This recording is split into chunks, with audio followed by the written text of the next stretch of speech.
नमस्कार, आपसे मेरा नाम है अशोक यादव एडवोकेट और मैं आप सभी के लिए लीगल एडवाइस वीडियोस अपलोड करता हूं जो कि आप सब लोग लाइक करते हैं, पसंद करते हैं, शेयर करते हैं और सब्सक्राइब भी करते हैं। अब तक नहीं किया तुरंत करिएगा और दूसरे लोगों तक भी जानकारी को जरूर शेयर करिएगा। ऐसे बहुत सारे हस्बैंड्स हैं जिनके खिलाफ जो है एक्स पार्टी ऑर्डर हो गया है और उनको अब ये डर सता रहा है कि सर हमारे खिलाफ जो पैसा बांधा गया है कोर्ट के द्वारा वो हमसे लिया कैसे जाएगा, यानी कि हमसे रिकवरी कैसे की जाएगी।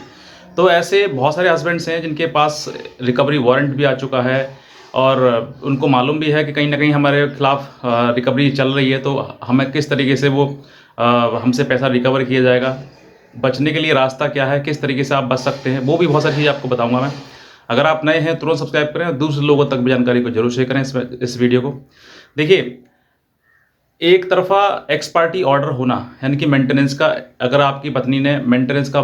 आपके खिलाफ सूट फाइल किया है और वो एक्स पार्टी हो गया है, यानी कि आपको बिना सुने हुए पत्नी के पक्ष में एक्स पार्टी ऑर्डर हो गया है, तो इसमें आपके लिए सबसे बड़ा तो ये पॉइंट है कि आपका कोई भी बात, मतलब आपकी जो भी बात थी वो रखी नहीं गई, आपको सुना ही नहीं गया और बिना सुने हुए जो है एक्स पार्टी ऑर्डर आपके खिलाफ कर दिया गया। अब एक्स पार्टी ऑर्डर में जो भी आपके खिलाफ, मतलब जो भी पत्नी को देने के लिए आपको मेंटेनेंस दिया गया है या मेंटेनेंस के लिए आपको आदेशित किया गया है, तो मेंटेनेंस का जो रकम है वो आपसे रिकवर करी जाएगी। अब रिकवर करने के लिए प्रोसेस क्या होगा वो मैं आपको बताऊंगा, क्योंकि प्रोसेस आपको जानना बहुत ज़रूरी है। अगर आपने प्रोसेस नहीं जाना तो फिर हो सकता है कि आपको बाद में पछताना पड़े कि अरे इतनी बड़ी गलती हमसे कैसे हो गई। तो आपको अगर एक्स पार्टी ऑर्डर हो गया है तो सबसे पहले तो आपको यह है कि उसको तत्काल जो है वो रिकॉल करवाएं, यानी कि आपको एक्स पार्टी जो भी ऑर्डर हो गया है, अब वो मेंटेनेंस आपका 1,000, 2,000, 10,000 कुछ भी आपको बन गया हो, वो आपको मेंटेनेंस जो है वो रिकॉल कराने के लिए आपको एप्लीकेशन कोर्ट में फाइल करनी पड़ेगी। अब अगर वो रिकॉल हो जाता है तो आपका मेंटेनेंस वहीं से जीरो हो जाता है और दोबारा से आपकी प्रोसीडिंग स्टार्ट हो जाएगी और दोबारा से फिर आपको सुना जाएगा, पत्नी को सुना जाएगा, दोनों का आर्ग्यूमेंट होगा, दोनों के से जिरह होगी, बयान होंगे, तब जाके फाइनल डिसीजन पर जाके तब जाके आपके आपके ऊपर जो है वो मेंटेनेंस दिए बांधा जाएगा। एक तो ये प्रक्रिया है। और अगर मान लीजिए बिना गए आपके कोर्ट में एक्स पार्टी हो गया, आप गए नहीं और आपको बिना सुने एक्स पार्टी जजमेंट कर दिया गया और उसमें कोई भी आपके ऊपर रकम बांध दी गई है, तो आपके लिए वो रकम किस तरीके से ऑनरेबल कोर्ट जो है वो रिकवर करेगा वो मैं आपको प्रोसेस इस वीडियो के माध्यम से बताऊंगा। सबसे पहले जब रिकवरी हो जो मेंटेनेंस है, मेंटेनेंस का जो 11 महीने का जो अमाउंट है इकट्ठा होने के बाद 11 महीने के बाद आपके खिलाफ रिकवरी सूट फाइल किया जाएगा सेक्शन 125 का क्लॉज 3 में 125(3) में CRPC उसमें डालने के बाद, यानी कि ये अमाउंट जो है वो 11 महीने का अमाउंट बन जाएगा। अब मान लीजिए 5,000 हो गया तो 55,000 रुपीज़ एक 11 महीने का हो गया। अब ये 55,000 रुपीज़ की जो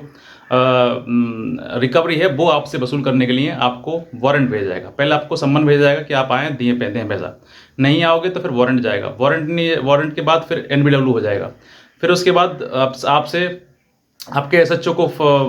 मतलब नोटिस भेजा जाएगा कि आप उसको गिरफ्तार करके लेकर आएँ। फिर भी नहीं होगा तो SP को, फिर भी नहीं होगा तो शो कॉज नोटिस भेजा जाएगा, फिर भी नहीं होगा तो प्रोसेस, मतलब प्रक्रिया जो है वो लंबी है। इस तरीके से मतलब कहीं ना कहीं आपको गिरफ्तार किया जाएगा, अरेस्ट भी किया जा सकता है। तो आप इस तरीके अरेस्टिंग से बचने के लिए या फिर इस तरीके की जो आपके खिलाफ हो गया है, तो उसके लिए दो ही प्रोसीजर हैं। एक तो ये है कि आप उसको रिकॉल फाइल करवाएं, नहीं करते हैं तो आप सीधे फिर हाई कोर्ट में इसका मतलब चैलेंज करें इसके लिए एंटायर प्रोसीडिंग के लिए, तब जाके आपको कहीं ना कहीं राहत मिलेगी, तब जाके लोअर कोर्ट की जो प्रोसीडिंग है वो स्टे होगा, रोकेगा और तब जाके आपका मेंटेनेंस रिकवरी जो पैसा है वो आपसे रोका जाएगा। एक तो ये तरीका है। दूसरा, नहीं है, मान लीजिए आपके पास उतना अमाउंट नहीं है तो आप कुछ थोड़ा बहुत अमाउंट जो है वो कोर्ट में जमा करते रहें और टाइम टू टाइम वो रिकवरी जो है वो आपकी कम होती जाएगी, यानी कि रिकवरी का जो अमाउंट है वो कुछ ना कुछ कोर्ट में आप जमा करते रहें। मान लीजिए आप 5,000 हुआ है तो 5,000 में से 55,000 हो गया तो आपको कभी 5,000 कर दी, कभी 6,000 कर दी, कभी 10,000 कर दिया, इस तरीके से आप करते रहेंगे तो कोर्ट जो है वो इन बातों को कंसिडर करेगा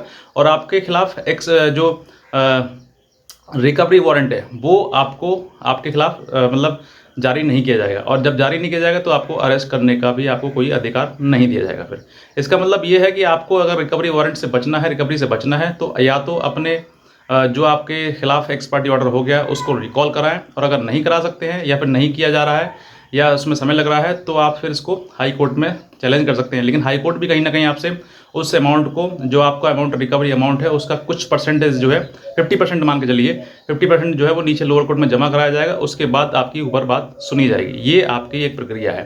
तो मुझे लगता था कि मैंने कहा आपको बता दूं, क्योंकि अगर आप ये सब चीज़ें नहीं जानोगे तो आपको भविष्य में परेशानी आएगी और आप हो सकता है कि आपको बाद में पछताना पड़े कि हमने सही समय पर सही निर्णय क्यों नहीं लिया। तो आपके लिए सही निर्णय लेने के लिए, सही चीज़ें समझने के लिए आपको ज़रूरी है कि आपको जानकारी हो। और अगर कोई भी लीगल एडवाइस अगर आप हमसे चाहते हैं तो आप हमारे दिए हुए नंबर पर हमें संपर्क भी कर सकते हैं, हमारी लीगल एडवाइस भी आप ले सकते हैं। तो बस इतने कहना चाहूँगा। आज का वीडियो देखने आपसे बहुत धन्यवाद।